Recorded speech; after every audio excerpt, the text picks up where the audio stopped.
Tila hindi naapektuhan ng mag-asawang Vice Ganda at Ayon Perez sa inihatol ng MTRCB sa kanilang noontime show na It's Showtime. Kahit nga na sina Vice at Ayon ang itinuro ng MTRCB na punot dulo ng 12-day suspension ng It's Showtime, ay hindi pa rin tumigil ang mag-asawa na maging sweet sa national television. Dagdag pa dito ang palaging pagpaparinig ni Vice Ganda sa MTRCB. Kanina September 6, 2023 sa It's Showtime ay muling pinaringgan ni Vice Ganda ang nasabing ahensya. Sa ending kasi ng It's Showtime ay sinabihan ni Ayon Perez ng I love you si Vice Ganda. Babe, I love you.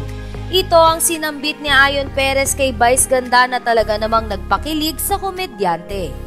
Dito na rin muling tinira ni Vice Ganda ang MTRCB. Sagot ni Vice sa I love you ni Ayon Perez, ganon, that's legal. Ganon, mga inggitera kayo. Naghalakhakan naman sa tuwa ang mga It's Showtime host sa pahabol na banat ni Vice Ganda sa MTRCB. Sa kabilang banda ay hati ang reaksyon ng mga madlang people sa sunod-sunod na pagtira ni Vice Ganda sa MTRCB. Tila nababahala kasi sila na baka tuluyang mawala ang It's Showtime dahil sa ginagawa ng komedyante. Kaya naman hiling nila na sana ay wag nang paringgan ni Vice Ganda ang MTRCB para hindi na mas lumala ang tensyon sa pagitan nito sa It's Showtime. Gayunpaman, para sa solid Vice Ayon fans ay tama lang na pinapamukha ni Vice Ganda sa MTRCB na hindi bawal o masama ang kanilang pagmamahalan ni Ayon Perez. Samantala, sa lahat ng pagsubok ngayon ng It's Showtime ay maraming netizens ang handang tumulong para hindi mapatawan ng suspension ng nasabing noontime show.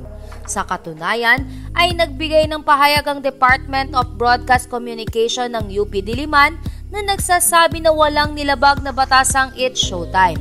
Bagkus ay si Lala Soto ang merong ginagawang mali kaya dapat nitong mag-resign. Bagamat kalat na ito ay wala pang sagot o reaksyon ang MTRCB sa inilabas na statement ng UP Diliman.